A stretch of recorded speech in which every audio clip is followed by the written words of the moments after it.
Hello नमस्कार दोस्तों, मैं नितिन वालिया। कैसे हो आप लोग सभी। सीटेट जनवरी 2024 के लिए आज 60 क्वेश्चनों की ये वीडियो बड़ी महत्वपूर्ण होने वाली है, क्योंकि इसके अंदर हम लोग वो सभी प्रश्नों को डिस्कस करेंगे जिनकी संभावनाएं सबसे ज़्यादा रहती है सीटेट जूनियर के पेपर में। सीटेट जूनियर का पेपर पास करने के लिए एसएसटी आपकी मजबूत होनी चाहिए, और इसी एसएसटी पर अच्छी पकड़ बनाने के लिए आप हमारी वीडियो को कंटिन्यू देख सकते हैं, क्योंकि हम अपने चैनल पर एसएसटी की रेगुलर वीडियो लाते रहेंगे। आप हमारी वीडियो को फॉलो करते चले जाइएगा और आपका सीटेट के जूनियर के पेपर में बहुत अच्छे मार्क्स आ जाएंगे। और हाँ, एक बात और, अगर हमारी वीडियो को आप लोग देख रहे हैं ना, अपने आप को इस तरीके से एनालिसिस करेंगे इस वीडियो को देखते हुए कि हम लोग टेस्ट दे रहे हैं और इस टेस्ट के अंदर हमारे कितने मार्क्स बनते हैं। तो पहला क्वेश्चन हम लोग देखें कि निम्नलिखित में से किस संशोधन के माध्यम से पंचायती राज व्यवस्था को संवैधानिक बनाया गया था। मतलब वो कौन सा कॉन्स्टिट्यूशनल अमेंडमेंट था जिसके तहत हमारे इंडिया के कॉन्स्टिट्यूशन में पंचायती राज को संवैधानिक को बना दिया गया था। तो क्या वो 73वां संविधान संशोधन था, क्या वो 74वां था, क्या वो 42वां संविधान संशोधन था, क्या वो 44वां संविधान संशोधन था। तो इसका सही आंसर क्या होगा, तो वो होगा हमारा option number first is the right answer, क्योंकि 73वें संविधान संशोधन के द्वारा 1992 में 1992 में पंचायती राज को संवैधानिक दर्जा दिया गया था। और हाँ, एक बात और है कि इसके अंदर कितने विषय हैं, ये क्वेश्चन पूछा जाता है कि 29 सब्जेक्ट हमारे पंचायती राज के अंदर आते हैं। ठीक है, इसके अलावा 74वां संविधान संशोधन था, इसके तहत नगर निगम या नगर पालिका को संवैधानिक बनाया गया था और इसके अंदर 18 सब्जेक्ट आते हैं, 18 सब्जेक्ट आते हैं। इसके अलावा 42वें कॉन्स्टिट्यूशनल अमेंडमेंट को हम लोग भारत का छोटा संविधान कहते हैं, क्योंकि सबसे ज़्यादा जो अमेंडमेंट हुए हैं वो 42वें संविधान संशोधन के अंदर हुए हैं, जो 1976 में 1976 में ये अमेंड हुआ था 42वां संविधान संशोधन। तो नंबर नेक्स्ट हम बात करें आपसे क्वेश्चन की, एनसीएफ 2005 ने उच्च प्राथमिक स्तर पर सामाजिक विज्ञान शिक्षण पर जोर दिया है। किस पर, इनमें से वो कौन सा ऑप्शन है कि जिसमें एनसीएफ 2005 के अंदर उच्च प्राथमिक स्तर पर मतलब 6ठी से लेकर 8वीं क्लास तक के बच्चों में सामाजिक विज्ञान शिक्षण पर जोर दिया है। तो क्या वो ऑप्शन नंबर फर्स्ट है, विद्यालय दर्शन पर आधारित जो है हमारा, इस पर जोर दिया गया है। नंबर सेकंड पर है कि एकीकृत पाठ्यक्रम को रूप में इसको स्वीकार किया जाए, तो ये इस पर जोर दिया गया है। या फिर हमारा दिया गया केंद्रीकृत दृष्टिकोण पर या एक अलग ढंग से इसको देखा जाए, इस पर जोर दिया गया है। तो इसका सही आंसर क्या है, हमारा ऑप्शन नंबर इसका चला जाएगा सही, option number second is the right answer. क्यों? क्योंकि एकीकृत पाठ्यक्रम का मतलब होता है कि एसएसटी के अंदर सारे सब्जेक्ट जो भी हमारे 6ठी से लेकर 8वीं क्लास तक के बच्चे हैं, उनके अंदर चाहे सब्जेक्ट अलग अलग दिए हों, लेकिन उन सारे सब्जेक्ट को एक ही तरीके से एकीकृत रूप में देखा जाता है। उन्हें अलग अलग तरीके से नहीं देखा जाता, क्योंकि वो आपस में एक दूसरे से कनेक्टेड है। तो ये इसीलिए एकीकृत पाठ्यक्रम के रूप में यहाँ पर काम किया गया था एनसीएफ 2005 में। नंबर नेक्स्ट हम बात करें आपसे क्वेश्चन की, जब ईस्ट इंडिया कंपनी को भारत के साथ व्यापार करने की अनुमति मिली, उस समय इंग्लैंड के शासक कौन थे। हाँ, क्या वो एलिजाबेथ प्रथम, क्या विक्टोरिया महारानी थी, या महारानी एलिजाबेथ प्रथम थी, है ना, ये एलिजाबेथ द्वितीय है ना। तो उसके बाद है कि जॉर्ज प्रथम थे। तो इसका सही आंसर क्या जाएगा, है ना। तो उस समय महारानी एलिजाबेथ जो फर्स्ट थी ना, वो महारानी हुआ करती थी या शासक हुआ करती थी ब्रिटेन की। ठीक है, नंबर नेक्स्ट क्वेश्चन देखें, नाटक या समूह की गतिविधियां बच्चों को बनाती है क्या। मतलब नाटक होते हैं, समूह के अंदर गतिविधि होती है, तो बच्चों को क्या बनाती है, वो क्या सहयोगी बनाती है, क्या प्रतियोगी बनाती है, क्या परस्पर विरोधी बना देती है, क्या रूढ़िवादी बना देती है। तो इसका सही आंसर क्या होगा, ऑप्शन नंबर इसका फर्स्ट जाएगा सही, क्योंकि सहयोगी, क्योंकि जब हम लोग नाट्य प्रस्तुत करते हैं तो हमारे साथ में टीम होती है, हम लोग एक दूसरे का सहयोग करते हैं। इसके अलावा समूह में जब हम लोग एक्टिविटीज़ करते हैं ग्रुप में, तो तब भी हम लोग एक दूसरे को एक सहायता देते हैं, एक दूसरे का साथ देते हैं, एक दूसरे की हेल्प करते हैं। तो वहाँ पर सहयोगी एक बिल्कुल सही आंसर चला जाएगा। नंबर नेक्स्ट क्वेश्चन देखें हम लोग,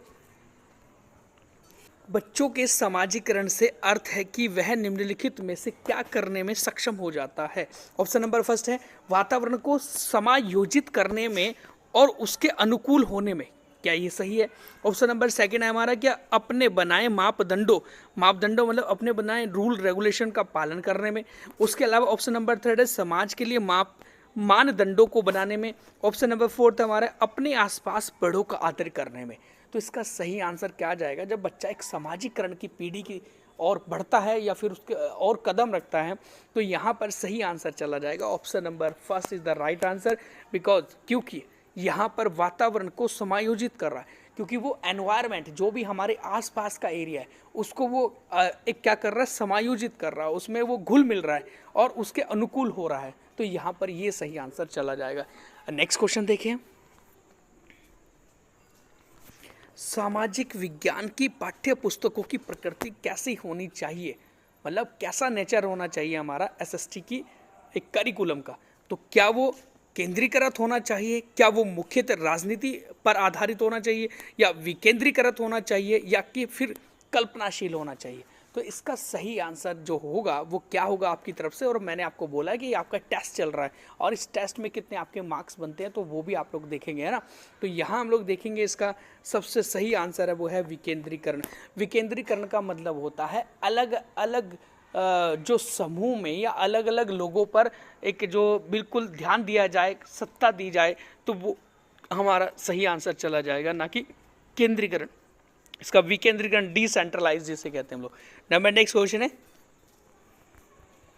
दक्षिण भारत में निम्नलिखित में से किस वस्तु की खोज से स्पष्ट होता है कि रोमन साम्राज्य के साथ भारत के व्यापारिक संबंध थे।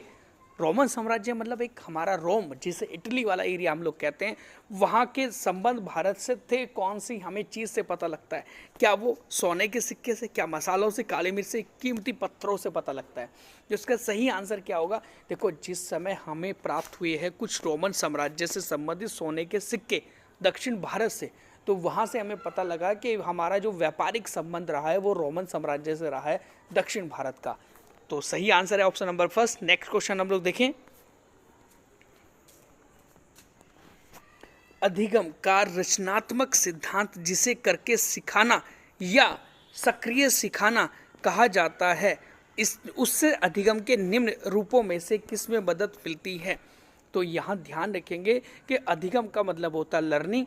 लर्निंग का रचनात्मक एक क्रिएटिव सिद्धांत जिसे कहते हैं करके सिखाना या फिर सक्रिय सिखाना, एक्टिव एक लर्निंग कहा जाता है, उससे या उससे अधिगम के निम्न रूपों में से किस में मदद मिलती है। क्या रट के सीखने को मिलती है, देखो जब हम लोग करके सीख रहे हैं क्या वो रट के सीख रहे हैं, तो ये तो आंसर बिल्कुल गलत हो जाएगा, है ना। पारस्परिक सीखने से या फिर समावेशी शिक्षा से या अनुभवात्मक अधिगम से, तो इसका सही आंसर चला जाएगा वो option number 4 is the right answer. क्योंकि अनुभवात्मक जो अधिगम होता है वो सही तरीके से क्रिएटिव, जिसे क्रियाशील सिद्धांत के अंतर्गत जो भी प्रक्रिया होती है वो एक अनुभवात्मक अधिगम वाली होती है। तो इसका सही आंसर बिल्कुल चला जाएगा हमारा option number 4 is the right answer. Next question देखें हम लोग, प्रजाति की उत्पत्ति को किसने प्रकाशित किया था, या फिर कौन सी ऐसी पुस्तक थी जिसके अंदर प्रजाति की उत्पत्ति का वर्णन किया गया है। तो क्या वो एक ऑप्शन नंबर फर्स्ट है R.M. व्हीलर की, या ऑप्शन नंबर सेकंड है हमारा चार्ल्स डार्विन की, ऑप्शन नंबर थर्ड है अल्बर्ट आइंस्टीन की, या फिर ऑप्शन नंबर फोर्थ है हमारा रॉबर्ट हुक की।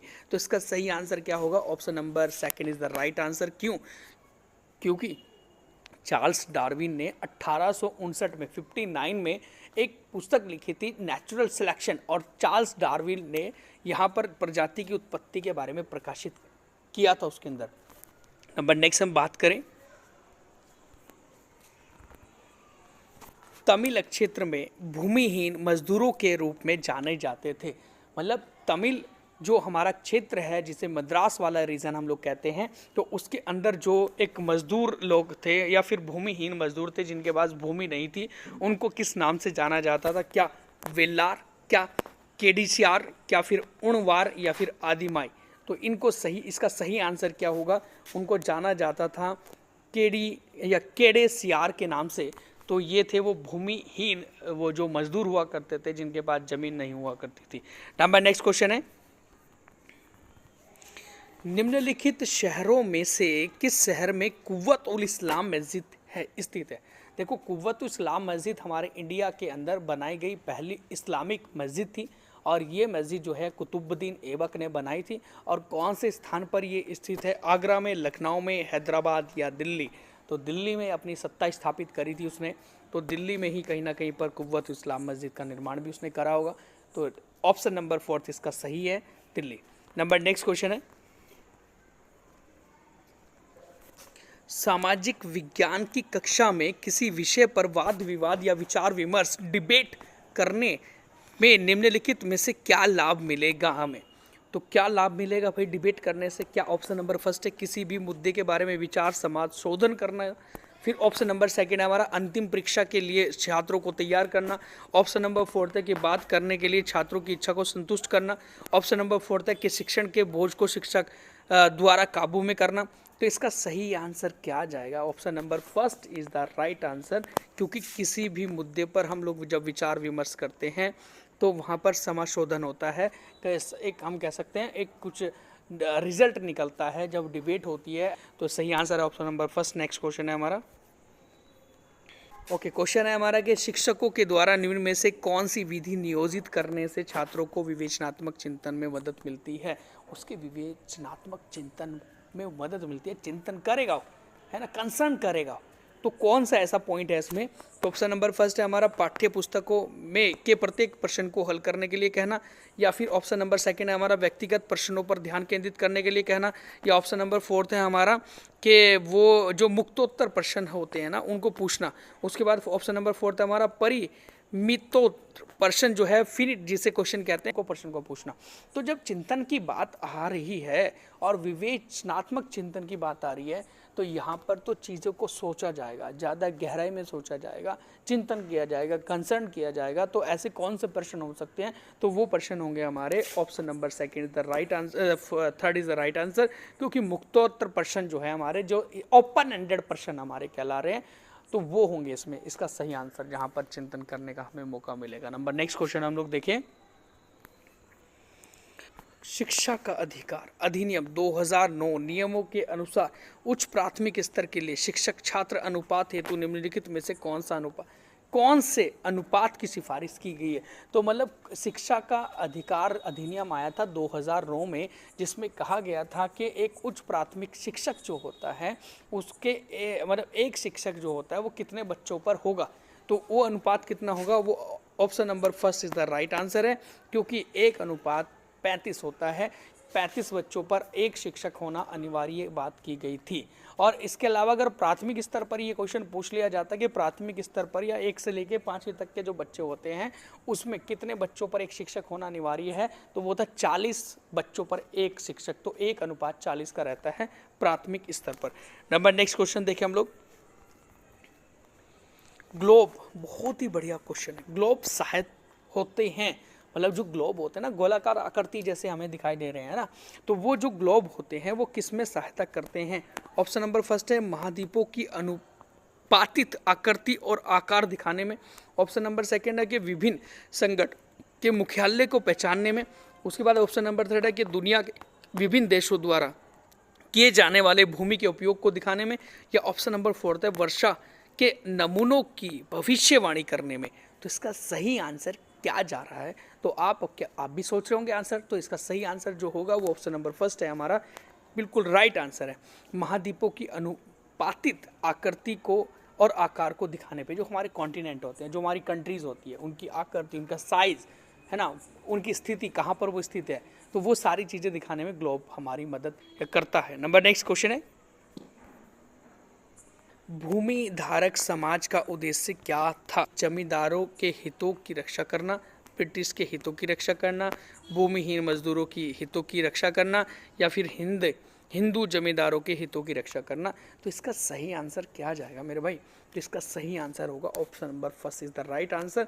जो जमींदारों के हितों की रक्षा की जा रही थी उस टाइम पर, तो वो थी हमारी भूमि धारक साधक समाज का उद्देश्य। तो जो हमारे भूमि धारक समाज था ना, तो उस समय जमींदारों के हितों की रक्षा करता था। नंबर नेक्स्ट है, निम्नलिखित नदियों में से कौन सी नदी अरब सागर में गिरती है? मतलब ऐसी कौन सी रिवर है जो अरब सागर की ओर फ्लो होती है? देखो, अगर बात हम लोग करें आपसे कि इस तरीके से अगर हमारा इंडिया का जो मैप है, तो यहाँ पर इस अरब सागर में इस साइड में जो प्रवाहित होने वाली नदी है वो पूछी हुई है। क्या वो कृष्णा नदी है, कावेरी नदी है, ताप्ती नदी है, या गोदावरी नदी है? तो इसका सही आंसर क्या होगा? Option number third is the right answer, क्योंकि ताप्ती नदी जो है हमारी अरब सागर में गिरती है, खंबात की खाड़ी में गिरती है, मतलब गल्फ ऑफ खंबात। लेकिन इसके अलावा जो कृष्णा नदी है, जो हमारी गोदावरी नदी है, जो हमारी कावेरी नदी है, ये किधर जा रही है? बंगाल की खाड़ी की ओर प्रवाहित होती है। नंबर नेक्स्ट क्वेश्चन हम लोग देखें। कुंग सेन एक शिकारी समुदाय था जो निम्नलिखित में से किस स्थान पर रहता था? देखो, हमारी एनसीईआरटी की पुस्तक में कुछ जैसे डेजर्ट है, हमारे मरुस्थल है, उनके बारे में भी बताया गया है। इसके अलावा कुछ अलग अलग जगह विदेशों की जो रही है, वो विशेषकर जो जगह है हमारी एनसीईआरटी के अंदर, वहाँ पर बताया गया उनके बारे में, तो उनसे संबंधित भी प्रश्न हमारे एग्जाम में पूछे जाते हैं। तो यहाँ इसीलिए जो कुंग सेन एक शिकारी समुदाय था जो निम्नलिखित में से किस स्थान पर रहता था, ये करके क्वेश्चन है। क्या वो जम्मू कश्मीर में, क्या वो अफगानिस्तान में, क्या वो कालाहारी रेगिस्तान में, या फिर थार रेगिस्तान में? तो इसका सही आंसर हो जाएगा option number third is the right answer. क्यों? क्योंकि कालाहारी रेगिस्तान जो है वो अफ्रीका, दक्षिण अफ्रीका और बोत्सवाना कंट्री में पड़ता है, और कालाहारी मरुस्थल के अंदर ही क्या था? कुंग सेन एक शिकारी समुदाय रहता था। नंबर नेक्स्ट हम बात करें आपसे, निम्नलिखित पुस्तकों में से किस पुस्तक में बुद्ध और उनके शिष्यों के प्रवचन दिए गए हैं या लिखे हुए हैं? तो वो ऐसी कौन सी पुस्तक है जिसमें महात्मा बुद्ध जी के शिष्यों के प्रवचन लिखे हुए हैं? क्या वो सुत्त पिटक है, क्या वो विनय पिटक है, क्या अभिधम पिटक है, या त्रिपिटक है? क्योंकि त्रिपिटक के अंदर ही ये 3 पिटक आते हैं, सुत्त पिटक, विनय पिटक, अभिधम पिटक। तो यहाँ पर सही आंसर जाएगा जो बुद्ध और उनके शिष्यों का प्रवचन है, तो वो है सुत्त पिटक के अंदर। Option number first is the right answer है। नंबर नेक्स्ट क्वेश्चन हम लोग देखें, निम्नलिखित में से किस वर्ष में ब्लैक पावर आंदोलन का उदय हुआ था? देखो, ब्लैक पावर जो आंदोलन था ना, वो एक मार्टिन लूथर के विपरीत था, मतलब जो उन्होंने एक आंदोलन चलाया था उनके विपरीत आंदोलन था इस तरीके से। और यहाँ पर जो अश्वेत लोग थे ना, उनके हितों की भी बात बोली गई थी, या कुछ उनके ही लिए बात हो रही थी। तो यहाँ पर जो निम्नलिखित में से क्वेश्चन पूछा गया कि निम्नलिखित में से किस वर्ष में ब्लैक पावर आंदोलन का उदय हुआ था, तो वो क्या 1866 में था, 1911 में था, 1954 में था, 1966 में था? तो इसका सही आंसर जाएगा हमारा option number fourth is the right answer. 1966 में ना ये स्टार्ट हुआ था, और 1900 लगभग 57 तक ये चला, मतलब 77 तक ये चला था। तो ये जो आंदोलन रहा है वो कहाँ एक प्रचलित था, जैसे कि हम लोग कह सकते हैं कुछ अफ्रीका, ये हमारा अमेरिका वाले रीजन में ये जो स्टार्ट हुआ था, है ना। तो यहाँ पर नेक्स्ट क्वेश्चन हम लोग देखें, भारतीय संविधान के भाग 3 में निहित अनुच्छेद 12 से 35 तक के किसके अंदर दिए गए हैं? तो इसका सही आंसर क्या जाएगा? ऑप्शन नंबर फर्स्ट जाएगा कि राज्य के नीति निर्देशक सिद्धांत तो DPSP directive principle of state policy के अंदर है, या फिर वो संघ के अंदर द यूनियन के अंदर है, या फिर वो मौलिक अधिकारों के साथ हैं, या फिर वो मौलिक कर्तव्यों के साथ है, फंडामेंटल ड्यूटीज। तो इसका सही आंसर क्या होगा फिर? Option number is the third is the right answer. क्यों? क्योंकि मौलिक अधिकार जो हमारे फंडामेंटल राइट्स है ना, वो आर्टिकल नंबर 12 से लेकर 35 तक है, और पार्ट नंबर 3 के अंदर आते हैं। नंबर नेक्स्ट हम लोग देखें,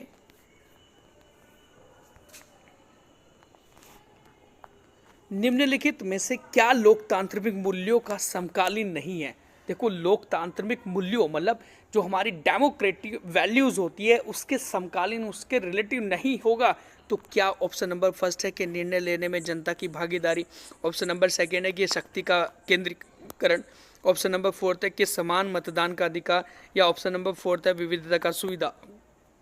देखो, ध्यान रखेंगे डेमोक्रेसी के अंदर ये सारी चीज़ें आती हैं। एक तो ऑप्शन नंबर फर्स्ट भी आता है, निर्णय लेने में जनता की भागीदारी, फिर इसके अलावा हमारा क्या आ जाता है कि समान मतदान का अधिकार और विविधता की सुविधा, मतलब अलग अलग डिफरेंट टाइप के जो लोग होते हैं उनके लिए विविधता की सुविधा दी जाती है हमारी। तो ये तीनों चीज़ों तो हमारी डेमोक्रेटिक मूल्यों के अंदर आती है, लेकिन कौन सी नहीं आती है ये करके क्वेश्चन था। तो शक्ति का केंद्रीकरण, देखो केंद्रीकरण होता है सेंट्रलाइज, और विकेंद्रीकरण होता है डिसेंट्रलाइज। केंद्रीकरण जो हो जाता है किसी एक विशेष व्यक्ति के पास सत्ता होना, और विकेंद्रीकरण होना, डिसेंट्रलाइज होना, अलग अलग लोगों में सत्ता का स्थानांतरण होना। ठीक है, जैसे हम लोग कहते हैं नगर पालिका भी आज के टाइम में, नगर पंचायत भी आज के टाइम में, हमारे मुख्यमंत्री भी होते हैं राज्यों के अंदर, विधायक भी होते हैं, फिर सांसद भी होते हैं, या फिर हम लोग कहते हैं राष्ट्रपति भी है। तो ये सारी चीज़ें जब हमारी अलग अलग लोगों के पास में एक सत्ता है जहाँ पर एक विशेष प्रकार के किसी व्यक्ति पर नहीं है, तो उसे हम लोग विकेंद्रीकरण कहते हैं। और जहाँ एक ही जगह पर सत्ता होती है तो उसे केंद्रीकरण कहते हैं। तो वो डेमोक्रेसी का मूल्य के अंदर नहीं आता जब सत्ता एक के पास होती है। तो नंबर नेक्स्ट क्वेश्चन देखें हम लोग, निम्नलिखित में से मौर्य साम्राज्य के प्रमुख राजनीतिक केंद्र में कौन शामिल नहीं था। तो यहाँ पर एक प्रमुख उनके राजनीतिक केंद्र हुआ करते थे, तोसिल हुआ करता था, एक तक्षशिला हुआ करता था, उज्जैनी हुआ करता था, और हमारा पाटन हुआ करता था, जो एक हमारी पाटलिपुत्र है वो हुआ करता था। लेकिन उसमें क्या नहीं था, तो गिरनार गुजरात वाला रीजन नहीं था। तो ध्यान रखेंगे, तोसिल, तक्षशिला, उज्जैनी और एक हमारा जो पाटलिपुत्र है वो इनके प्रमुख राजनीतिक केंद्र हुआ करते थे। तो नेक्स्ट क्वेश्चन है, भारत के निम्नलिखित राज्यों में से किस राज्य में पारंपरिक नृत्य कुनिया कहा जाता है। पारंपरिक नृत्य को कुनिया कहा जाता है। क्या वो उड़ीसा में, क्या मध्य आंध्र प्रदेश में, क्या कर्नाटक में, क्या मणिपुर में। तो इसका सही आंसर चला जाएगा option number 3 is the right answer. जो कर्नाटक है, कर्नाटक में पारंपरिक नृत्य को कुनिया के नाम से जाना जाता है। नंबर नेक्स्ट क्वेश्चन है, निम्नलिखित कथनों में से कौन सा कथन ग्राम सभा के विषय में सत्य है। ग्राम सभा क्या होती है भाई, देखो ग्राम पंचायत अलग होती है, ग्राम सभा अलग होती है। और हम लोग पहले नंबर पे ऑप्शन देखें इसका कि गांव का हर व्यक्ति ग्राम सभा का सदस्य होता है। क्या ये सही है? ओके, कोई भी जो 18 साल या उससे अधिक है या उससे अधिक की उम्र का है वह ग्राम सभा का सदस्य होता है। ऑप्शन नंबर 3 है कि कोई भी जो 21 वर्ष या 21 साल या उससे अधिक का है तो वो ग्राम सभा का सदस्य है। ऑप्शन नंबर 4 है कि एक ग्राम सभा में केवल एक ही गांव होता है। तो इसका सही आंसर क्या होगा मेरे भाई? तो आंसर इसका सही चला जाएगा option number 2 is the right answer. क्यों? क्योंकि सेकंड जो है हमारा वो ये कह रहा है कि जो हमारे किसी भी गांव के अंदर 18 वर्ष से ऊपर के जो लोग होते हैं जो भागीदारी करते हैं, वोट डालते हैं पंचायत को चुनने में या पंचायत के ग्राम प्रधान को चुनने में, तो वो व्यक्ति जो होते हैं 18 साल से ऊपर के, और चाहे उसमें महिला है, चाहे वो पुरुष है, चाहे वो बच्चे हैं, 18 साल से ऊपर उनकी उम्र होनी चाहिए। और चाहे उसके अंदर प्रधान है, चाहे बीडीसी है, सब के सब जो भी उस गांव के अंदर 18 साल से ऊपर के लोग हैं वो हमारे ग्राम सभा का एक सदस्य होते हैं। तो option number 2 is the right answer. Next question है,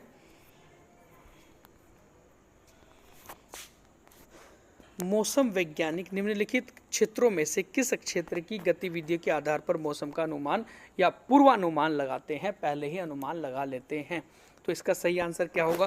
देखो भाई, हमारी ये पृथ्वी है, इस पृथ्वी के चारों तरफ 1 2 3 4 5 ऐसे करके मंडल, एक वायुमंडल की परतें हैं। अब वायुमंडल की परतों में सबसे निचली परत जो है वो सौर मंडल है, जिसे ट्रोपोस्फीयर कहते हैं। तो सौर मंडल के अंदर ही सारी हमारी एक मौसम पर आधारित गतिविधियाँ होती हैं, तो उसी के अंदर से वो पता लगा लेते हैं, पूर्वानुमान लगा लेते हैं मौसम का। तो ऑप्शन नंबर 1 इसका राइट आंसर चला जाएगा। ठीक है, नंबर नेक्स्ट क्वेश्चन है, 1857 के विद्रोह के दौरान जगदीशपुर बिहार के जो प्रमुख नेता रहे हैं वो कौन थे? 1857 में जो एक हमारे जगदीशपुर के प्रमुख नेता थे वो कौन थे जिन्होंने भागीदारी की थी 1857 के विद्रोह में? तो क्या बेगम हजरत महल, कुंवर सिंह, रानी लक्ष्मीबाई, बहादुर शाह जफर? तो इसका सही आंसर क्या होगा? इसका सही आंसर होगा ऑप्शन नंबर 2 कुंवर सिंह। कुंवर सिंह जगदीशपुर बिहार में जो पड़ता है वहाँ से 1857 की क्रांति का नेतृत्व किया था। और इनकी उम्र लगभग सबसे ज़्यादा कही जाती है सभी के सभी हमारे भारत के क्रांतिकारियों में। 75 से 80 वर्ष की इनकी उम्र कही जाती है। नंबर नेक्स्ट क्वेश्चन है, निम्नलिखित ग्रहों में से कौन सा ग्रह जोवियन ग्रह कहलाता है? जोवियन मीन्स मतलब गैसों वाला, जिसमें हीलियम, हाइड्रोजन गैस होगी। तो यहाँ पर वो कौन सा होगा? क्या वो मरकरी होगा, क्या वो मार्स होगा, क्या वो वीनस होगा, क्या वो जुपिटर होगा? तो इसका सही आंसर क्या होगा? देखो, स्टार्टिंग के जो हमारे 4 प्लेनेट होते हैं, जो सूर्य के जो नज़दीक वाले ग्रह होते हैं, ये जो 4 होते हैं ना, ये हमारे जैसे बुध ग्रह हैं, उसके अलावा शुक्र ग्रह है, पृथ्वी है और मंगल है, तो वो तो सारे के सारे चट्टान और मिट्टी के बने होते हैं। लेकिन जो बाद के 4 ग्रह होते हैं वो गैसों के बने होते हैं, जिनमें से हमारे जुपिटर आता है, बृहस्पति ग्रह आता है, शनि आता है, वरुण आता है। ये चारों के चारों बाद के हैं। तो यहाँ पर बृहस्पति जो है वो बिल्कुल डिफरेंट है, वो गैसों वाला है क्योंकि वो बाह्य ग्रह है। ओके, नंबर नेक्स्ट क्वेश्चन हम लोग देखें। निम्नलिखित में से किस छात्र के द्वारा दिए गए या किए गए व्यवहार का अंतर्गत अच्छा माना जाता है? कहने का तात्पर्य है कि किस छात्र के द्वारा किए गए व्यवहार के अंतर्गत अच्छा माना जाता है। देखो कौन सा व्यवहार अच्छा माना जाता है। ऑप्शन नंबर फर्स्ट है कि छात्र प्रश्न पूछने में स्वतंत्र महसूस करे, क्या ये? ऑप्शन नंबर सेकेंड है कि छात्र समय पर अपना गृह कार्य कर ले, वो? ऑप्शन नंबर थर्ड है हमारा छात्र कक्षा में सही अनुशासन में व्यवहार करे, वो सही है क्या? ऑप्शन नंबर फोर्थ है कि छात्र अवधारणाओं के विचारों को ग्रहण करने में कम समय ले। तो इसकी सही आंसर क्या होगा भाई? इसका सही आंसर हो जाएगा option number first is the right answer. क्यों? क्योंकि ऑप्शन नंबर फर्स्ट क्या कह रहा है कि छात्र जो है वो प्रश्न पूछने में स्वतंत्र महसूस करे। अब अगर ये स्वतंत्र महसूस करेंगे ना, इंडिपेंडेंट महसूस करेंगे, तो सबसे अच्छा व्यवहार है। बच्चा जितना ज़्यादा प्रश्न पूछेगा उसकी उतनी ही हेजिटेशन दूर हो जाएगी, उसको उतनी ही ज़्यादा नॉलेज होगी, उसको इतना ही ज़्यादा ज्ञान हमें एक वो अर्जित करेगा अलग अलग मतलब शिक्षकों के माध्यम से। तो यहाँ पर सही आंसर हो जाएगा हमारा प्रश्न पूछने में स्वतंत्र महसूस करे। नंबर नेक्स्ट क्वेश्चन है, निम्नलिखित में से किसका उच्च प्राथमिक स्तर पर सामाजिक राजनीतिक जीवन को पढ़ाने का उद्देश्य नहीं है? कहने का मतलब यह है कि उच्च प्राथमिक स्तर पर जो हमारे 6ठी से 8वीं क्लास तक के बच्चे होते हैं, सामाजिक और राजनीतिक जो हमारी SST एंड पॉलिटी को जीवन को पढ़ाने का एक उद्देश्य नहीं है। ऑप्शन नंबर फर्स्ट है कि छात्रों को भारतीय लोकतंत्र और इसकी संस्थाओं की प्रक्रिया को समझाना। ऑप्शन नंबर सेकेंड है कि छात्र को उनकी समझ से भारतीय संविधान के आदर्शों को समाहित करने के लिए सक्षम करना। या ऑप्शन नंबर थर्ड है हमारा कि छात्र को राजनीतिक, सामाजिक, आर्थिक मुद्दों के बीच में अंतर संबंध के बारे में समझाने को कहना या समझ बनाने को कहना। ऑप्शन नंबर फोर्थ है कि भविष्य में राजनीतिक या राजनीति के क्षेत्र में काम करने के लिए छात्रों को कुशल बनाना। देखो भाई, यहाँ कोई राजनीति तो नहीं सिखाई जाती स्कूलों में, है? अगर स्कूल में राजनीति सिखाई जाएगी तो ये तो गलत ऑप्शन हो जाएगा। तो ऑप्शन नंबर फोर्थ हमें क्या कह रहा है कि ये तो भविष्य में राजनीति के क्षेत्र में मतलब पॉलिटिक्स के क्षेत्र में, फील्ड में काम करने के लिए छात्रों को कुशल बनाया जा रहा है। तो ये तो बिल्कुल गलत हो जाएगा भाई। हमारा तो सामाजिक और राजनीतिक जीवन का पढ़ाने का उद्देश्य, तीनों के तीनों ऑप्शन हमारे बिल्कुल सही है ना? क्योंकि छात्रों को भारतीय लोकतंत्र के बारे में बताना, छात्र को उसकी समझ और भारतीय संविधान के आदर्शों के बारे में बताना, छात्र को राजनीतिक और सामाजिक और आर्थिक मुद्दों के बीच में संबंध बताना। तो ये चीज़ें तो हमारी सही है। इसमें ऑप्शन नंबर ये हमारे स्टार्टिंग के, लेकिन इसमें ऑप्शन नंबर फोर्थ बिल्कुल गलत है क्योंकि यहाँ पॉलिटिक्स नहीं सिखाई जा रही है क्लास के अंदर। नंबर नेक्स्ट क्वेश्चन है, निम्नलिखित में से कौन सा कथन सतत, कॉन्टिन्यूअस और व्यापक मतलब कॉम्प्रिहेंसिव और मूल्यांकन मतलब इवैल्यूएशन CCE से संबंधित है? तो ये क्वेश्चन कई बार ऐसे एग्जाम में पूछे गए हैं, स्पेशल हमारे जूनियर SST के पेपर में। तो यहाँ पर जो कॉन्टिन्यूअस C है, एक हमारा कॉम्प्रिहेंसिव C है और एक मूल्यांकन इवैल्यूएशन है E। तो ये CCE से संबंधित क्वेश्चन पूछे जाते हैं। तो यहाँ पर क्या इसका सही आंसर जाएगा कि आसान और रटकर अधिगम करने के लिए प्रोत्साहित करना, प्रभावी चिंतन सोच के लिए कोई रास्ता न देना, बाल केंद्रित शिक्षण तरीकों का समर्थन करना, या फिर केवल मूल्यांकन के लिए सहशिक्षण पहलुओं पर बल देना। तो इसका सही आंसर क्या होगा? तो इसका सही आंसर होगा option number third is the right answer. क्यों? क्योंकि बाल केंद्रित शिक्षण तरीकों का समर्थन करना, जब हम लोग सतत कॉन्टिन्यूसली तरीके से बच्चों को पढ़ाते हैं, समझाते हैं, तो एक तो ये हो गया। व्यापक मतलब व्यापक तरीके से बच्चों को एक्सप्लेन करके समझाएंगे, कॉम्प्रिहेंसिव तरीके से, तो वो हो गया। फिर मूल्यांकन इवैल्यूएशन हमारा हो गया। तो इवैल्यूएशन करना होता है क्योंकि उससे हमें बच्चों के बारे में और अपने पढ़ाने के तरीकों के बारे में सब जानकारी हमें मिल जाती है। तो यहाँ पर बाल केंद्रित शिक्षण तरीकों का समर्थन करना, ये इसका सही आंसर हो जाएगा। नंबर नेक्स्ट क्वेश्चन देखें हम लोग,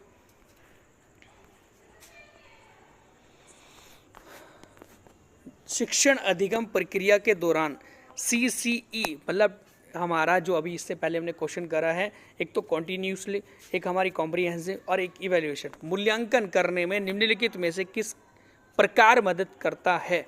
हमारा जो CCE है वो किस प्रकार से मदद करता है मूल्यांकन करने में? तो ऑप्शन नंबर फर्स्ट है कि बच्चों की प्रगति के रिपोर्ट और रिकॉर्ड को प्रभावी रूप से रखने के लिए शिक्षकों को सक्षम में मदद करता है। ऑप्शन नंबर सेकेंड है कि स्मरणशीलता तकनीकी को बढ़ावा दे सकता है या देकर, या ऑप्शन नंबर थर्ड है कि एक सामाजिक विज्ञान कक्षा में विभिन्न विषयों के एकीकरण से फरेज करके, या फिर ऑप्शन नंबर फोर्थ है शिक्षकों को सबसे आसान तरीके से पाठ योजना बनाने में। तो इसका सही आंसर क्या होगा? Option number is the option number जो हमारा हो जाएगा फर्स्ट, इसका बिल्कुल सही आंसर जाएगा कि बच्चे की प्रगति के रिपोर्ट और रिकॉर्ड को प्रभावी रूप से रखने के लिए शिक्षकों को समक्ष करके ये हमारा मदद करता है।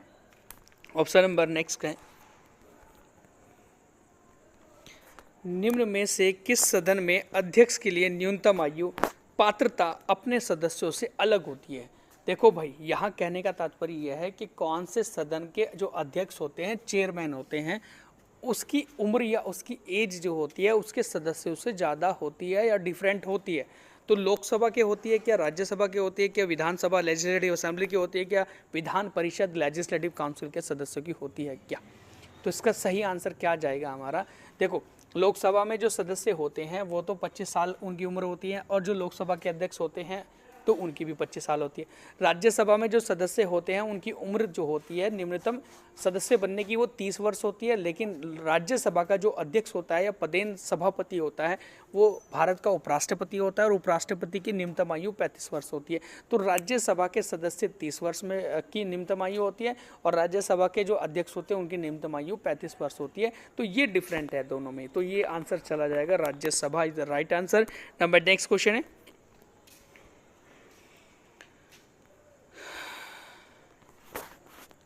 यह देखा गया है कि कक्षा 6 में इतिहास की पाठ्य पुस्तक के सभी अध्याय अनन्य जिसे कहते हैं, अन्यत्र भी जिसे कहते हैं, जिसे कहते हैं हम लोग मतलब विभिन्न जगह, अलग अलग जगह, ठीक है ना, कहीं भी, ठीक है जी। तो एल्सवेयर शीर्षक के समाप्त होते हैं या शीर्षक समाप्त होते हैं, इनमें से निम्नलिखित में से क्या शामिल होगा? मैं दोबारा क्वेश्चन पढ़ रहा हूँ कि यह देखा गया है कि कक्षा 6 में इतिहास की पाठ्य पुस्तकों के सभी अध्याय के या अध्याय जो होते हैं वो कहीं भी, इतिहास में ना एक शब्द लिखा रहता है कहीं भी, है ना, शीर्षक से समाप्त होते हैं। तो इसमें निम्नलिखित में से क्या शामिल होगा जो ऑप्शन दिया गया है? तो अन्य विषयों से संबंधित जानकारी के लिए, ऑप्शन नंबर सेकेंड है हमारा कि पाठ्य पुस्तक के अगले अध्याय के बारे में जानकारी देने के लिए, ऑप्शन नंबर थर्ड है कि बाहर के वातावरण में इसी अवधारणा को जानने का अवसर मिल जाए उस वजह से, या ऑप्शन नंबर फोर्थ है कि एक ही समय में दुनिया के अन्य भागों की में घटी घटनाओं की जानकारी देने के लिए। तो कहीं भी शब्द का प्रयोग जो किया जाता है इतिहास की पुस्तकों में 6 से 6ठी क्लास के बच्चों के लिए, तो वो इसलिए किया जाता है क्योंकि एक ही समय में दुनिया के सभी अन्य भागों में घटी घटनाओं की जानकारी उनको मिल सके। तो ये इसका सही आंसर चला जाएगा, option number fourth is the right answer है, ठीक है। तो एक ही समय में दुनिया के अन्य भागों में घटी घटनाओं की जानकारी प्राप्त करने के लिए इसका प्रयोग किया जाता है। नंबर नेक्स्ट क्वेश्चन है, निम्नलिखित में से किसके कारण परियोजना कार्य विकास नहीं होता है? परियोजना कार्य विकास नहीं होता है किसके कारण? क्या गतिशील के कारण, या गतिशीलता के कारण, या अभिव्यक्ति के कारण, या फिर वह अवलोकन के कारण, या अहंकार के कारण? तो अहंकार इसका बिल्कुल सही चला जाएगा आंसर भाई, क्योंकि अहंकार के कारण जो होता है हमारा वो परियोजना कार्य का विकास नहीं हो पाएगा। नहीं तो गतिशीलता भी जरूरी है, अभिव्यक्ति की भी जरूरी है, इसके अलावा अवलोकन का कारण भी जरूरी है। नंबर नेक्स्ट है, छात्रों को पैटर्न देखने और उसके साथ संबंध बनाने के लिए प्रोत्साहित करके किस गुणवत्ता को बढ़ावा दिया जा सकता है या बढ़ाया जाता है? तो इसका सही आंसर क्या होगा? क्या ज्ञान को बढ़ाया जाता है, स्वतंत्रता को बढ़ाया जाता है, अनुकूलनशीलता को बढ़ाया जाता है, या विवेचनात्मक चिंतन को बढ़ाया जाता है? तो जिस समय पैटर्न वाले क्वेश्चन हमें दिए जाते हैं या फिर कोई ग्राफ वाले क्वेश्चन दिए जाते हैं तो उससे विवेचनात्मक चिंतन जिसे कह सकें, एक हमें सोचने और समझने वाली जो हमारी सोच होती है उसको बढ़ावा मिलता है ना, विवेचनात्मक चिंतन को बढ़ावा मिलता है। नंबर नेक्स्ट क्वेश्चन है हमारा,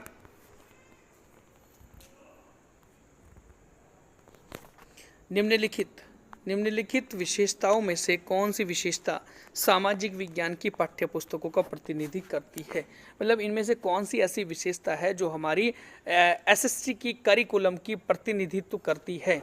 तो ऑप्शन नंबर फर्स्ट है हमारा कि सामाजिक विज्ञान के क्षेत्र में विभिन्न घटकों के लिए असमान शिक्षण के समय और अंक आवंटित करना। ऑप्शन नंबर सेकेंड है कि लेखक की पसंद के अनुसार विभिन्न मुद्दों और विषयों को वितरण करना। ऑप्शन नंबर थर्ड है कि किसी भी अनजाने लिंग या सामाजिक पूर्वाग्रह से बचने के लिए प्रकाशित पाठ्य पुस्तकों की समीक्षा करना। या ऑप्शन नंबर फोर्थ है कि प्रत्येक अध्याय के बाद तकनीकी पदों की शब्दावली और पुस्तकों के अंत में एक सूचकांक देना। तो इसका सही आंसर चला जाएगा option number fourth is the right answer है, क्योंकि प्रत्येक अध्याय के बाद में ना तो जो हमारी इस अध्याय के अंदर टेक्निकल वर्ड आए थे या तकनीकी जो शब्द थे या पद थे, तो उनको ना बाद में उन्होंने पुस्तकों के अंत में दिखाया और एक सूचकांक दिया। ठीक है, तो ये इसका सही आंसर है, जिससे बच्चों को तकनीकी शब्द जो होते हैं वो समझ जाएंगे, वो बाद में जब जो दिखा देते हैं लास्ट के पेज पे।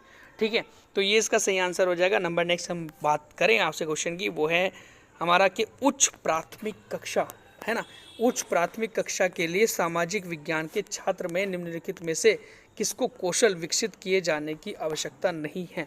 मतलब किसको स्किल डेवलप किए जाने की आवश्यकता नहीं है। ऑप्शन नंबर फर्स्ट है कि तुलना करने और अनुभवों के विपरीत कार्य करने की क्षमता। ऑप्शन नंबर सेकेंड है तथ्यों के कारण से अधिक ध्यान केंद्रित करने की क्षमता, या फिर दृश्य सामग्री की व्याख्या करने में की क्षमता, या फिर विवेचनात्मक चिंतन। देखो विवेचनात्मक चिंतन भी इसका सही आंसर है, दृश्य सामग्री की व्याख्या करने की क्षमता भी इसका सही आंसर है, और इसमें हमारा ऑप्शन नंबर फर्स्ट जो है तुलना करने और अनुभवों के विपरीत कार्य करने की क्षमता भी हमारा सही है, लेकिन तथ्यों पर कारण से अधिक ध्यान केंद्रित करना ये इसका गलत हो जाएगा। ऑप्शन नंबर सेकेंड ये बिल्कुल गलत है। ठीक है, तो यहाँ हम लोग ध्यान रखेंगे कि तथ्यों पर कारण से ज़्यादा ध्यान देना, जो फैक्ट्स होते हैं ना उस पर ज़्यादा ध्यान दिया जा रहा है, केंद्रित किया जा रहा है उस पर ज़्यादा ध्यान, तो ये गलत हो जाएगा। नंबर नेक्स्ट क्वेश्चन है, निम्नलिखित स्थानों में से कहाँ जीवन के विकास के बारे में जानने के लिए भ्रमण करना चाहिए। मतलब जब हम लोग विकास के बारे में जानने की कोशिश करेंगे तो हमें कहाँ पर भ्रमण करना चाहिए। क्या वो राष्ट्रीय उद्यानों में करना चाहिए, क्या वो हमारा जीव मंडल या बायोस्फीयर में करना चाहिए, या प्राकृतिक ऐतिहासिक संग्रहालयों में करना चाहिए, या फिर राष्ट्रीय विज्ञान संग्रहालयों में किया जाना चाहिए। तो इसका सही आंसर हो जाएगा option number third is the right answer है। क्यों? क्योंकि प्राकृतिक ऐतिहासिक संग्रहालय जो म्यूजियम होते हैं हमारे, उनके अंदर हमें क्या करना चाहिए, भ्रमण करना चाहिए और जानकारी लेने के लिए, विकास या फिर जीवन के विकास के बारे में जानने के लिए। नंबर नेक्स्ट क्वेश्चन है, निम्नलिखित सुझावों में से कौन सा सुझाव जो है वो उच्च प्राथमिक स्तर पर सामाजिक विज्ञान पढ़ाने में शिक्षक के लिए अधिक महत्वपूर्ण है। तो क्या वो साप्ताहिक आधार पर एक लिखित परीक्षा का आयोजन करके, क्या बच्चों के व्यक्तिगत सामाजिक गुणों को अलग अलग ग्रेडिंग देकर, क्या ऑप्शन नंबर थर्ड है कि अधिगम अपनी प्रगति के बारे में जानने के लिए विद्यार्थियों में आत्म जागरूकता का विकास करना, या फिर ऑप्शन नंबर फोर्थ है मुख्य रूप से रिकॉर्ड रखने की गतिविधि के रूप में मूल्यांकन करना। तो ऑप्शन नंबर इसका बिल्कुल सही जाएगा, वो ऑप्शन नंबर थर्ड है। क्यों? क्योंकि ऑप्शन नंबर थर्ड में एक बात बोल दी गई है कि आत्म जागरूकता का विकास करना, और बच्चे के अंदर जब आत्म जागरूकता का, सेल्फ अवेयरनेस का विकास किया जाता है तो ये बिल्कुल सही चला जाएगा आंसर। तो अधिगम में अपनी प्रगति के बारे में जानने के लिए विद्यार्थियों में आत्म जागरूकता का विकास करना इसका सही आंसर है। नंबर नेक्स्ट क्वेश्चन है, निम्नलिखित में से कौन भारत के व्यापक पैमाने पर सोने के सिक्के जारी करने वाला पहला भारतीय साम्राज्य था। तो इंडिया का ऐसा कौन सा एम्पायर था, कौन सा ऐसा साम्राज्य था जिसने व्यापक बहुत ही बड़े स्तर पर सोने के सिक्के जारी किए थे। तो वो आंसर चला जाएगा कुषाण वंश। देखो सातवाहन वंश जो थे, इन्होंने एक पीतल के सिक्के जारी किए थे, है ना, कभी सुना हमने। ठीक है, इसके अलावा पहली बार सोने के सिक्के जारी करने वाले जो साम्राज्य कहा जाता है वो मौर्य साम्राज्य के अंदर भी किए गए थे। लेकिन कुषाण वंश ने एक सबसे ज़्यादा एक बड़े स्तर पर सोने के सिक्के जारी किए थे। तो इसका सही आंसर हो जाएगा option number second, Kushan dynasty. Okay, next question है, सामाजिक विज्ञान शिक्षण में क्षेत्र का भ्रमण के मुख्य रूप से मदद मिलती है।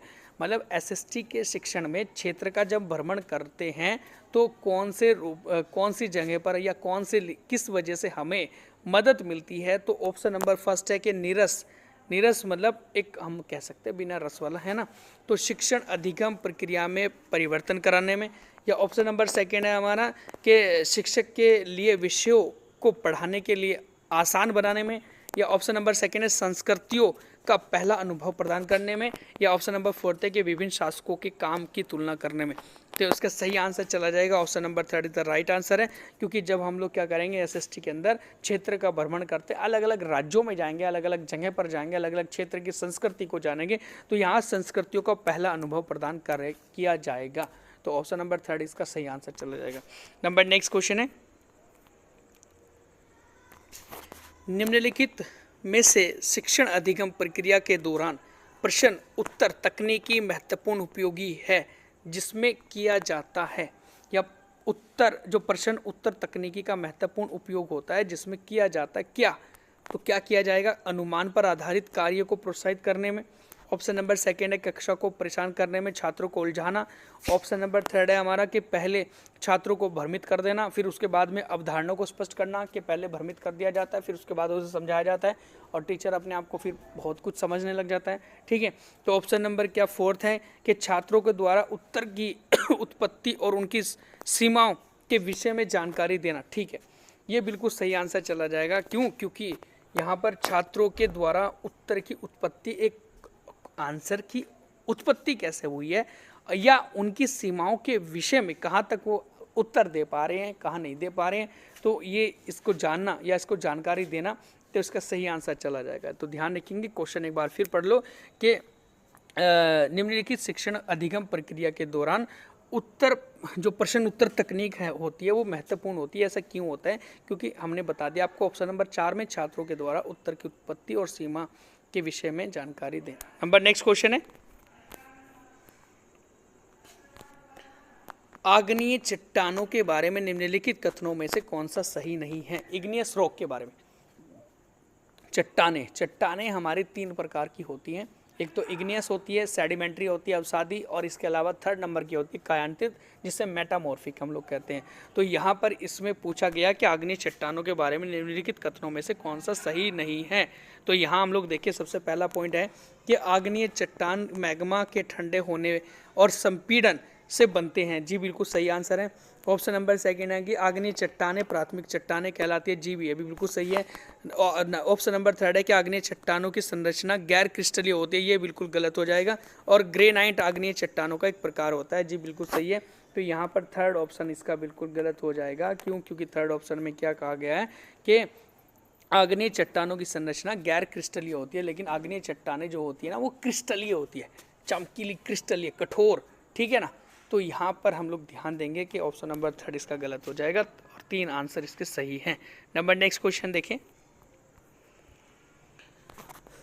किसकी सिफारिश पर राष्ट्रीय आपातकाल घोषित किया जा सकता है? देखो, राष्ट्रीय आपातकाल होता है नेशनल इमरजेंसी, और नेशनल इमरजेंसी इंडिया में जो लगती है वो 352 आर्टिकल, जो हमारा 352वां अनुच्छेद है ना, 352वें अनुच्छेद के तहत भारत में राष्ट्रीय आपात घोषणा लगती है। और कौन लगाता है? वो लगाते हैं राष्ट्रपति। लेकिन किसकी सिफारिश या किसकी एक रिकमेंड पर, किसकी सिफारिश पर ये आपातकाल लगता है? क्या भारत के प्रधानमंत्री के सिफारिश पर, क्या प्रधानमंत्री की अध्यक्षता वाली मंत्रिपरिषद से, या फिर प्रधानमंत्री की अध्यक्षता वाली कैबिनेट मंत्रियों से, या फिर भारत के मुख्य न्यायाधीश की सिफारिश पर? तो आंसर इसका चला जाएगा बिल्कुल सही। Option number third is the right answer है। प्रधानमंत्री की अध्यक्षता वाली कैबिनेट मंत्रियों के द्वारा जब एक सलाह दी जाती है राष्ट्रपति को, तब जाकर क्या होता है?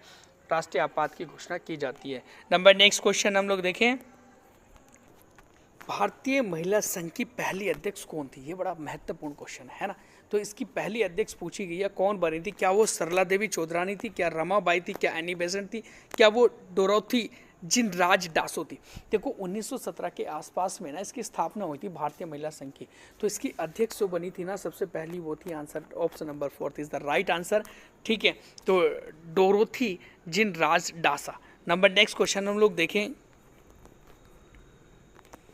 किसके सुझाव के बाद भारतीय राष्ट्रीय संघ मतलब इंडियन नेशनल यूनियन भारतीय राष्ट्रीय कांग्रेस इंडियन नेशनल कांग्रेस में बदल गई थी? तो क्या वो दादा भाई नौरोजी, क्या वो डॉक्टर भीमराव अंबेडकर, क्या एनी बेसेंट, क्या वो जवाहरलाल नेहरू? तो इसका सही आंसर क्या होगा? तो देखो दादा भाई नौरोजी ने ना 1885 में, कब 1885 में इंडियन नेशनल यूनियन का नाम बदलकर इंडियन नेशनल कांग्रेस कर दिया था।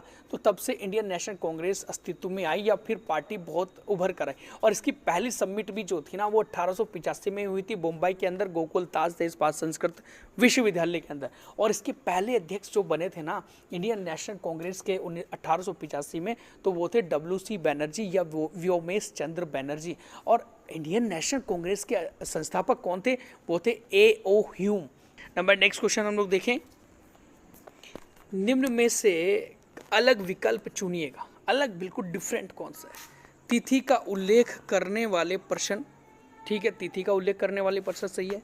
मुक्त अंत वाले प्रश्न, जब तिथि का उल्लेख करने वाले प्रश्न होंगे तो मुक्त अंत वाले प्रश्न भी होंगे, ओपन एंडेड। फिर जांच सवाल होंगे, जांच करने वाले सवाल भी होंगे वो, या फिर देखो अलग अलग सवाल होंगे। ये सारे के सारे अलग अलग सवाल होंगे। क्या इनमें डिफरेंट है? तो डिफरेंट हो जाएगा, option number 4 is the right answer. अलग अलग सवाल, अलग अलग सवाल की ही बात क्यों आ रही है? क्योंकि तिथि वाले प्रश्न जो होंगे हमारे वो जो होंगे वो मुक्त अंत वाले होंगे और वो जांच पड़ताल करने वाले। तो ये तीनों के तीनों मेल खाते हैं, ठीक है। लेकिन यहाँ पर चौथा ऑप्शन गलत हो जाएगा। नंबर नेक्स्ट क्वेश्चन देखें, सामाजिक विज्ञान की पाठ्य पुस्तकों में निम्नलिखित में से कौन सी विशेषता स्कूल, घर, समुदाय तथा अधिगम के बीच खाई का कारण बन रही है या है? तो इसका सही आंसर क्या होगा? ऑप्शन नंबर फर्स्ट है इतिहास की पाठ्य पुस्तकों में दिए गए सुराग और सूत्रों का उपयोग। नंबर सेकेंड है नागरिक शास्त्र के पाठ्य पुस्तकों की प्रस्तुति। ऑप्शन नंबर थर्ड है कि इतिहास की पाठ्य पुस्तकों के सभी अध्याय के अंत में उपस्थित होना। या ऑप्शन नंबर फोर्थ है कि भूगोल पाठ्य पुस्तकों में पृथ्वी तथा वहाँ की घटनाओं का अध्ययन करना। तो क्या इसका सही आंसर जाएगा, मतलब कौन सा अधिगम के बीच में खाई बन रहा है? स्कूल, घर और समुदाय। तो ऑप्शन नंबर सेकंड ये बिल्कुल गलत आंसर है, या खाई बन रहा है। क्यों? क्योंकि नागरिक शास्त्र के पाठ्य पुस्तकों की प्रस्तुति जो है ना, नागरिक शास्त्र एक प्रकार का सिविक्स है, सिविक्स मतलब हमारे पॉलिटिक्स है, पॉलिटिक्स हमारी राजनीति है। तो यहाँ स्कूल, घर और समुदाय जो है हमारा, तो ये तो एक सामाजिक तरीके से चल रहा है। जैसे स्कूल में एक व्यवहारिक तरीके से ज्ञान दिया जा रहा है, घर में भी दिया जा रहा है, समुदाय में भी दिया जा रहा है। लेकिन ये जो पॉलिटिक्स है ना, जिसके अंदर लोकतंत्र के बारे में बताना, उसके मुद्दों को बताना कि किस तरीके से राजनीति उभर रही है, किस तरीके से लोग कार्य कर रहे हैं, या फिर किस तरीके से लोगों को, समाज को बांटा जा रहा है, तो वो सारी चीज़ें हमारी सामाजिक शास्त्र के पाठ्य पुस्तकों की प्रस्तुति है। तो नंबर नेक्स्ट क्वेश्चन देखें, निम्नलिखित शिक्षण सहायक सामग्री में से कौन सबसे सटीक जो अलग अलग रूपों में ताजे पानी की उपलब्धता को दिखाने के लिए इस्तेमाल किया जा सकता है? तो देखो यहाँ पर अलग अलग रूपों में ताज़ा पानी, जैसे हम लोग ये कह रहे हैं कि भाई हमारी पृथ्वी है, इस पृथ्वी पर बहुत सारा पानी है, समुद्र है, महासागर है, खारा पानी भी है, ताज़ा पानी भी है। तो वहाँ पर क्या हो जाता है, कुछ ग्राफ होते हैं, जब मैप होते हैं ना, मैप के नीचे कुछ ग्राफ दिखाए गए हैं। ऐसे ग्राफ में कोई ताज़ा पानी इतने % जा रहा है, ये ग्राफ ऊपर, ये हमारा कोई खारा पानी इतने ऊपर जा रहा है, ये इसका ग्राफ अलग हो जाएगा। तो जब ग्राफ वाली चीज़ें आती हैं तो वो वेन आरेख या वेन डायग्राम के माध्यम से समझाई जाती हैं। तो यहाँ पर option number 3 is the right answer चला जाएगा, ठीक है ना। तो जब भी कभी इस प्रकार के प्रश्न आ जाएंगे तो आपका सही आंसर जो चला जाएगा वेन आरेख चला जाएगा, ठीक है। नंबर नेक्स्ट क्वेश्चन देखें, निम्नलिखित में से क्या पाठ्यक्रम परियोजना का लाभकारी तत्व है? कौन सा लाभकारी तत्व है हमारा करिकुलम परियोजना का? सामाजिक और संचार कौशलों में वृद्धि, अभ्यास के साथ सिद्धांत का मेल, आत्मसम्मान को बढ़ावा देना, या उपरोक्त सभी। देखो यहाँ पर कर्म परियोजना का लाभकारी तत्व जो है वो तो सामाजिक और संचार कौशल में वृद्धि करना ये भी है। अभ्यास के साथ सिद्धांत का मेल करना ये भी सही है। आत्मसम्मान को बढ़ाना देना ये भी सही है। उपरोक्त सभी इज द राइट आंसर हो जाएगा। नंबर नेक्स्ट क्वेश्चन देखें। ओके जी, बहुत बढ़िया क्वेश्चन है हमारा कि खजुराहो का कंदारिया महादेव मंदिर निम्न में से किसने बनवाया था। तो देखो, कंदारिया मंदिर खजुराहो में स्थित है और खजुराहो में भगवान शिव जी को समर्पित है हमारा कंदारिया मंदिर। और ये जो मंदिर था वो बनवाया गया था किसके द्वारा, वो है धनक देवा के द्वारा। धनक देवा कौन थे, चंदेल शासक हुआ करते थे। और 1999 में ना ये मंदिर बन के तैयार हुआ था, या फिर इसका निर्माण कार्य कराया गया था। तो ध्यान रखेंगे, धनक देवा चंदेल शासक से। ठीक है, नंबर नेक्स्ट क्वेश्चन है, देशांतर के बारे में क्वेश्चन पूछा हुआ है, बड़ा महत्वपूर्ण क्वेश्चन है ना। तो देशांतर क्या है या क्या चीज़ होती है। तो देशांतर पृथ्वी की सतह पर भूमध्य रेखा के उत्तर और दक्षिण डिग्री में मापी गई कोणीय दूरी है, उत्तर और दक्षिण में। ठीक है, तो ये इसका बिल्कुल सही आंसर हो जाएगा। हमें और चीज़ें पढ़ने की आवश्यकता नहीं। ठीक है, जैसे हम लोग बात करें कि ये हमारी पृथ्वी है, इस पृथ्वी पर ऊपर से नीचे की ओर इस तरीके से जो लाइनें होती है और ये वाली लाइनें हमारी देशांतर रेखा होती हैं। तो ये एक एंगल भी बनाती है, डिग्री भी बनाती है। तो ध्यान रखेंगे ते उत्तर और दक्षिण में से डिग्री में मापी गई कोणीय दूरी होती है। नंबर नेक्स्ट क्वेश्चन हम लोग देखें, सरकार की शक्तियों के केवल कुछ ही लोगों या समाज के पास होती है। मतलब कहा जा रहा है कि सरकार की शक्तियाँ केवल कुछ ही लोगों के पास या समाज के पास होती है। तो वो क्या चीज़ कहलाती है, क्या वो अराजकतावादी है, क्या कुलीन तंत्र है, या फिर राजशाही है, क्या सत्तावादी है। तो इसका सही आंसर हो जाएगा option number second is the right answer. क्यों, क्योंकि कुलीन तंत्र, कुलीन मतलब कुल, जो परिवारवाद जिसे कहते हैं। परिवारवाद का मतलब यहाँ क्या हो रहा है कि सरकार की शक्तियाँ जो है कुछ ही लोगों में, परिवार के अंदर 6 लोग हैं, 5 लोग हैं, 4 लोग हैं, तो वो क्या है कि 4 लोग हैं, 5 लोग हैं या 3 लोग हैं, केवल इन लोगों के पास ही क्या है, पूरी की पूरी सरकार की शक्ति है। तो इसलिए इन्हें कुलीन तंत्र कहा जाएगा। नंबर नेक्स्ट क्वेश्चन है, कच्चा लोहा और कार्बन तथा अन्य लोह मिश्र धातु को मिलाने से उसकी अशुद्धियाँ दूर हो जाती है, तब यह निम्न में से किस चीज़ में बदल जाती है। मतलब वो कौन सी चीज़ होती है जिसमें से लोहे को और कार्बन अन्य लोहे मिश्र धातु को मिला दिया जाता है तो उसकी अशुद्धियाँ दूर हो जाती है। तो वो बन जाती है फिर क्या, तांबा, चांदी, जस्ता या इस्पात, स्टील बन जाएगी वो, है ना। Option number 4 is the right answer है। इस्पात जिसे कहते हैं वो स्टील होता है, स्टील बन जाती है हमारी जब उसमें लोहा बन जाता है, कार्बन या फिर अन्य कुछ लोह तत्व मिल जाते हैं। तो नंबर नेक्स्ट क्वेश्चन देखें हम लोग, लोकतंत्र सुनिश्चित करने के लिए निम्न में से किसकी जरूरत नहीं है। मतलब लोकतंत्र जो है हमारा है या नहीं है, उसको सुनिश्चित करने के लिए किसकी ज़रूरत नहीं है। भाई नागरिकों के बीच समानता होनी चाहिए, तो सही है। अस्तित्व होना चाहिए सबके, है ना। उसके बाद बहुमत के शासन या फिर मुक्त चुनाव होना चाहिए। देखो, मुक्त चुनाव भी होना चाहिए, नागरिकों के बीच समानता भी होनी चाहिए, अस्तित्व भी होना चाहिए सभी लोगों का, लेकिन बहुमत का के शासन जो है ना, मुक्त चुनाव, बहुमत के शासन की ज़रूरत इसमें नहीं होगी। नंबर नेक्स्ट हम बात करें आपसे, भारतीय संविधान की मसौदा ड्राफ्टिंग समिति के अध्यक्ष कौन थे।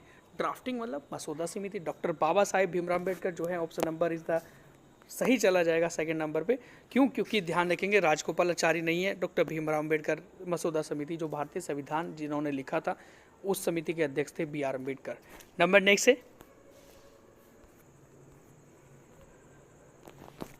निम्न में से किस गुण या कुल से बुद्ध संबंधित थे। मतलब भगवान बुद्ध जी जो थे वो इनमें से कौन से कुल से संबंधित थे। क्या वो शाक्य गण से थे, क्या वो मल्ला गण से थे, क्या कोलिया गण से थे, या फिर वो ब्रह्मा गण से थे। तो इसका सही आंसर हो जाएगा option number first is the right answer. Shakya गण के से संबंधित रखते थे कौन, Mahatma Buddha ji. Number next question देखें हम लोग, निम्नलिखित में से कौन सा बंदरगाह भारत के पश्चिमी तट पर स्थित है। देखो, अगर हम लोग बात करें आपसे कि ये हमारा इंडिया है, इस इंडिया के कौन पश्चिमी तट ये वाला हिस्सा है, इधर वाला है ना, तो इस हिस्से में कौन सा है, क्या नाहवा शेवा है, पारादीप है, तूतीकोरिन है, विशाखापट्टनम है। तो इसका सही आंसर चला जाएगा हमारा ऑप्शन नंबर फर्स्ट इधर नाहवा शेवा। नाहवा शेवा महाराष्ट्र के अंदर है, मुंबई से नीचे दक्षिण में पड़ता है। तो नाहवा शेवा जो है कुछ 13 बंदरगाहों में से सबसे प्रसिद्ध बंदरगाह में आता है, तो वो है नाहवा शेवा, और वो है हमारा कहाँ पर, पश्चिमी तट पर स्थित है या वेस्टर्न घाट पर स्थित है। नंबर नेक्स्ट क्वेश्चन देखिए हम लोग, और लास्ट क्वेश्चन है हमारा आज की ये, तो ये है हमारा कि सरदेशमुखी क्या था। देखो ध्यान रखेंगे, मराठा साम्राज्य के अंदर दो मुख्य कर थे जिनका जिक्र हमें मिलता है, एक तो चौथ कर और एक था सरदेशमुखी कर। तो सरदेशमुखी कर जो था वो पूरी उपज का, जो भी किसान का मतलब अपनी उत्पादन करते थे उस उत्पादन का या पूरी उपज का 10% हिस्सा जो था किसको देना होता था, हम दिया करते थे मराठा साम्राज्य को या फिर शिवाजी को।